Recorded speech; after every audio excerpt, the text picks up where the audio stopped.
స్పోర్ట్స్లో పవర్ డైనమిక్స్ని ఒక్క మనిషి ఎలా మార్చేశాడో చూద్దాం.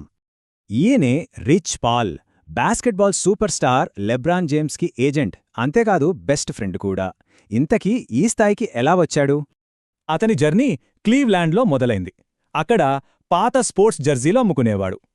ఒక ఎయిర్పోర్ట్లో అనుకోకుండా 17 ఏళ్ల బాస్కెట్బాల్ సంచలనం లెబ్రాన్ జేమ్స్ని కలిశాడు. పాల్ వేసుకున్న ఒక పాత జెర్సీ లెబ్రాన్ కంటపడింది. అంతే, అక్కడే వాళ్ల మధ్య మాటలు మొదలయ్యాయి. కొద్ది కాలంలోనే లెబ్రాన్ తన ఇన్నర్ సర్కిల్లోకి పాల్ను చేర్చుకున్నాడు. నమ్మకం అక్కడ చాలా ముఖ్యం. లెబ్రాన్కి అప్పట్లో ఏజెంట్గా ఉన్న లియాన్ రోజ్ దగ్గరే CAA అనే పెద్ద కంపెనీలో చేరి పని నేర్చుకున్నాడు. అతని ఎదుగుదల చాలా వేగంగా జరిగింది. జస్ట్ 10 ఏళ్లలో జెర్సీలు అమ్మే స్థాయి నుంచి సొంత ఏజెన్సీ పెట్టే స్థాయికి.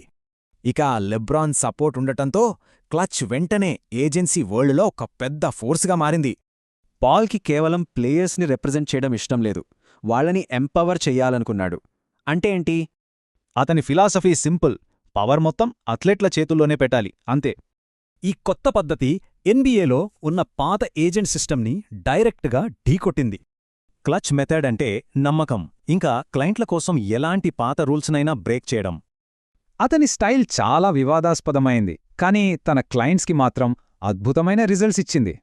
ఫలితాలు మనం చూడొచ్చు. క్లచ్ స్పోర్ట్స్ క్లయింట్ల కాంట్రాక్ట్ల విలువ $1 బిలియన్ పైమాటే.